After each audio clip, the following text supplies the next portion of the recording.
Bonjour, bienvenue dans ce petit tutoriel de présentation de la nouvelle version de Renoise, à savoir la version 3.0, donc qui fait suite à la version fiable, stable, éprouvée 2.8.1 que nous avons gardé longtemps puisque on a attendu des mois et des mois entre la version 2.8.1 et la version 3. La version 3 venant de sortir, je me permets puisqu'elle est en version bêta, de vous faire juste une petite présentation des nouveautés. Et donc dans un premier temps, on va commencer par les modifications de l'interface. Alors, pour être plus clair, ce que j'ai fait, c'est que j'ai lancé à gauche la version 2.8.1 et à droite de l'écran la version 3.0 en mode bêta, pour qu'on voit un petit peu les grosses différences entre l'une et l'autre. Donc je commence. Alors honnêtement, quand on regarde ces deux logiciels, honnêtement, bon, j'ai mis un thème différent à gauche et à droite pour qu'on les distingue mieux, mais honnêtement sur le fond c'est la même chose, c'est-à-dire les éléments qui composent le logiciel sont les mêmes, à savoir donc l'éditeur de pattern, le mixeur, éditeur de pattern, mixeur. Le fonctionnement même de l'éditeur de pattern et du mixeur n'a absolument pas changé, c'est toujours la même philosophie. Ça fonctionne toujours par sample, enfin bon, c'est la même base, rassurez-vous. Seulement voilà, bon, vous allez être un petit peu perdu au début. Pourquoi? Parce que l'équipe de développement a décidé de changer l'interface pour la rendre plus optimale, plus cohérente, on va dire, plus logique quelque part. Et c'est vrai qu'une fois qu'on a testé la nouvelle interface et sa flexibilité, c'est un peu dur de revenir à l'interface précédente. Je vais vous expliquer pourquoi. Donc qu'est-ce qui a changé? Alors déjà, donc au niveau présentation, vous aviez donc une série d'onglets qui étaient situés partout ici, déjà en bas, en haut, avec des panneaux rétractibles ici, c'était particulier, des petits panneaux rétractiles à droite et à gauche. Bon, donc on a été habitué à ça, mais en réalité ça manquait un peu de cohérence. Pourquoi? Parce que par exemple on avait sample editor, sample keystone et instrument de settings qui font quelque part référence à la même chose, à savoir les instruments et ce qu'ils contiennent, à savoir des samples justement, des modulations de samples. Ici on avait par exemple volume, pan, pitch, cutoff, résonance, qui étaient des courbes qui vous permettaient de moduler précisément vos instruments et tous les samples qui contiennent. Et tout ça a été dispatché sur 3 onglets différents, et en plus sur des zones un peu différentes. Donc c'est pas très cohérent. Ça aurait mérité d'être regroupé et empilé. Et c'est ce qu'ont déjà compris les développeurs de Renoise 3. Donc ça a changé. Et en ce qui concerne donc certains onglets résiduels, donc ces deux-là par exemple, bon, situés en bas, pourquoi en bas? Pourquoi en bas? Donc déjà il y avait un problème de cohésion entre les intitulés des onglets et les fonctions globales du logiciel. Autre chose, il y avait un problème au niveau du disk browser. On était finalement, pour parcourir nos samples, nos instruments, avec des bibliothèques, moi j'en ai 65 gigas, donc c'est long, obligé systématiquement en fait d'appuyer sur mort pour avoir à la verticale l'ensemble des samples. Pour pouvoir parcourir plus confortablement les samples. Mais quand on appuie sur mort, vous avez vu, bah forcément l'écran, tout est effacé. On ne peut plus rien faire. On ne voit plus rien, l'éditeur de pattern n'est plus visible, les trackscopes, il n'y a plus rien qui est jouable. Et donc ce problème d'affichage vertical qui masque tout devait être remanié. Donc encore une fois, ça c'était quelque chose qui a été travaillé dans la version 3. On avait par exemple ensuite Scope, Master Scope et Spectrum qui étaient situés pêle-mêle dans des onglets, bon là-haut, donc c'est peut-être très bien, mais tout ça fait référence à la même catégorie, quelque part. Et puis donc après restaient les tracks DSP et tracks automation, qui effectivement eux aussi font partie de la même catégorie. Donc il a fallu quelque part repenser les catégories. Autre chose aussi, sur la gauche, qui a un petit problème, c'est que ça s'appelle le bloc ou la barre de transport. Alors c'est pas une barre de transport en plus, c'était un bloc. Et ce bloc était inamovible et il prenait de la place. Donc tellement de place que finalement les trackscopes étaient compressés. Compressés entre ça, le bloc à gauche, et compressés entre ça, à droite. Et c'est vrai que c'était des petits trackscopes qu'on pouvait d'ailleurs pas du tout élargir convenablement. Pas de quoi élargir les fenêtres des trackscopes, des masterscopes ou du master spectrum, sauf à utiliser pour les connaisseurs quelques petites astuces, mais bon, honnêtement, c'était pas implémenté dans l'interface comme ça l'était. Donc tout ça au niveau interface, c'est pas terrible. On pouvait pas élargir ici à gauche ou à droite convenablement.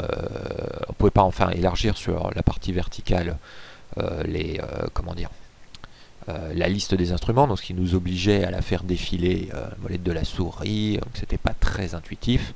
Encore une fois, ça méritait d'être travaillé. Donc on va voir effectivement ce qu'apporte la version 3 au niveau de l'interface. Alors, comme on a vu, Pattern Editor et Mixer faisaient quelque part tâche en bas, ça a été juste déplacé en haut à gauche. Pattern Editor a été remplacé par Edit et le Mixer a été remplacé par Mix. Ça n'est plus des gros onglets, ce sont des petits onglets avec des petits boutons qui représentent les fonctions.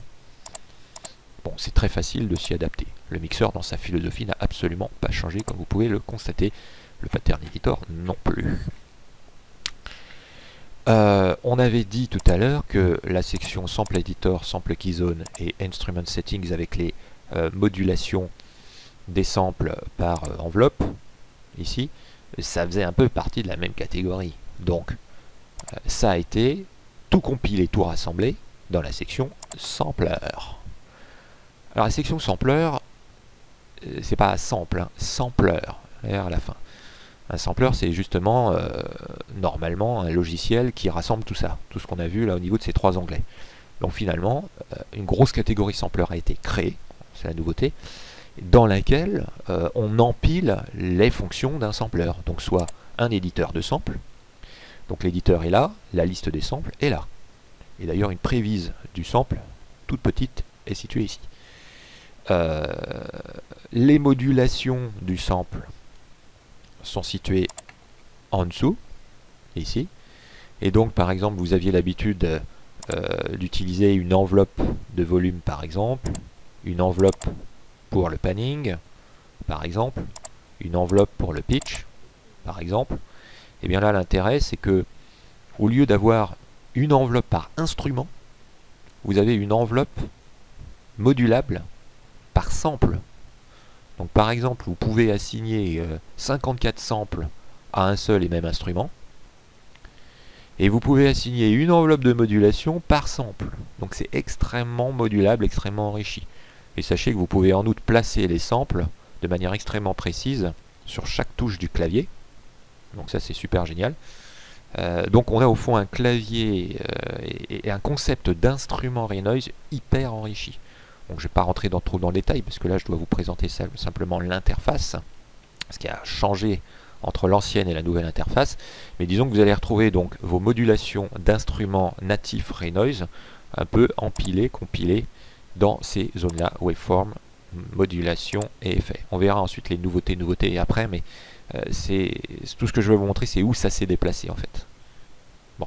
Ensuite, dans Instrument Settings, ce qui était mal fait, c'est que il y a un peu tout empilé. On avait par exemple les plugins, les instruments sous forme de plugins VST, et puis la gestion, au fond, des instruments externes MIDI, tout dans le même onglet là. C'était un petit peu du n'importe nawak. Donc, encore une fois, ça a été bien distingué parce qu'on peut pas mettre dans le même sac le sampler et puis justement les instruments à base de plugins. VSTI par exemple pour ceux qui sont sous Windows, ou justement le contrôle via interface MIDI d'instruments MIDI externes. Donc tout ça a été séparé pour que ce soit plus clair et plus cohérent. Donc les plugins se chargent donc par exemple encore une fois avec des listes verticales, donc c'est vachement bien sur la hauteur ici dans l'onglet plugin, plutôt que d'aller les chercher là dans l'onglet instrument setting, ça n'a aucun sens. Donc c'est cohérent. Et c'est bien. Quand vous chargez enfin un plugin VST, il apparaît dans une fenêtre dédiée.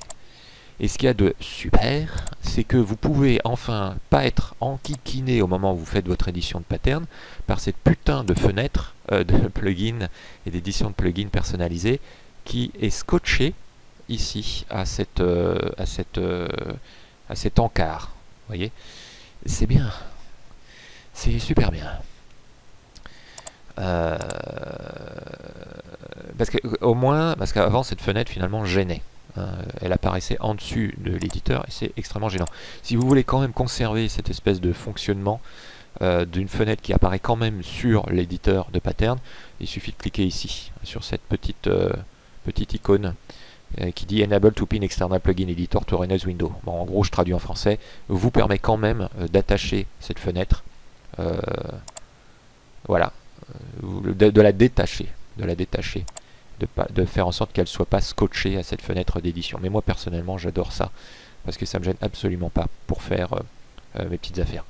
Donc là encore une fois, le fait de séparer les événements MIDI de cette fenêtre Instrument Settings ici, c'est effectivement une bonne idée, parce que c'est cohérent, et on n'a pas cet effet de trucs complètement cette espèce de paquet d'infos toutes fourrées exactement dans une petite bande là, entassée en bas, c'est nul. Et là on a effectivement un bel encart bien large où tous les événements MIDI entrants et sortants, input, output, sont bien séparés, et je trouve que c'est clair. On a ici tout le listing des événements MIDI entrants, le listing des événements MIDI sortants, c'est bien. Donc voilà pour les grandes différences, mais surtout ce qu'il y a de bien, c'est donc le disk browser.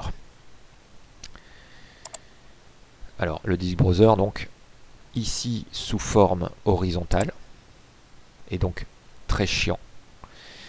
Ici déplacé sur la droite de l'écran. Et ça c'est vraiment donc la modification majeure dans qui s'est opérée, c'est qu'on a déplacé le disk browser à droite de l'écran.